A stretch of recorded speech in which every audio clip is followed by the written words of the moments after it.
Afternoon, it's Andy Kenny from Denbighshire Gardening Services. Talking to you now about the new lawn. What do we do once we've installed our lawn to ensure it grows well? Well, firstly, we need to ensure it gets lots of water. That's the most important thing. And in the first 4 to 5 weeks of a new lawn being installed, you must ensure it waters well.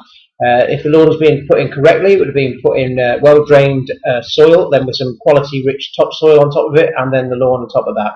So lots of water will drain through the lawn effectively. It will help the lawn bind together well, the turf, if you use turf, the binding together well, and it is the most important thing we need to do.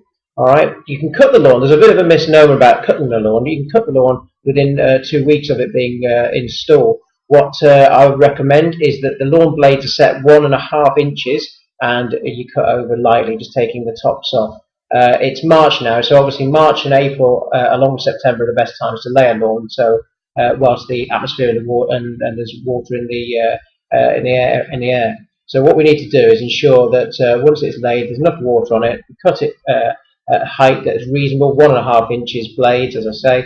As the summer comes along and you go into sort of June, July time, you can lower the blade to gradually down to 1 inch, and then in the autumn months 1.25 inches all the way through, and then in the following spring start again at 1.25 inches as the lawn's been well developed. To get root development, we need to ensure that the lawn is fed well as well.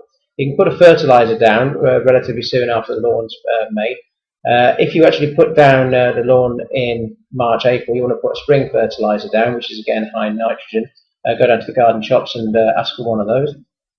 The other thing we can do as the lawn gets through is we ensure it's well clear of debris all the time and just kept well spiked. You can aerate it later on in the year, which with a light tine aerator. The holes created in the lawn will ensure that air gets down to the roots, ensuring good root growth. And it's a good time to do it in the autumn because you put down a nice autumn fertilizer or a top dressing, and what that does is the autumn fertilizers, which are higher in phosphates and in potassium, will go into the growth of the root and ensure a safe root for the following year, and it's a strong lawn.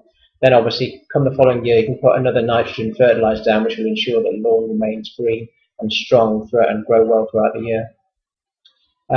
Additionally, we're looking in September, October time to do a quick scarifying if we have any build-up of moss and thatch, just to clear the dead grass. When you're cutting the grass, always take the cuttings off. The only exception to not take cuttings off is if it's midsummer and very hot and you feel that the grass is actually quite parched, and whilst you put water on it, it drains quickly. So what you need to do is mulch the grass and ensure that the cuttings are driven back into the ground with the mulcher. Other tasks you can do, as I say, the following March is you want to put in the lawn sand down there if you get any moss. What the lawn sand has done, it contains 2 chemicals. One is ammonia sulfate and the other is ferrous sulfate or iron sulfate.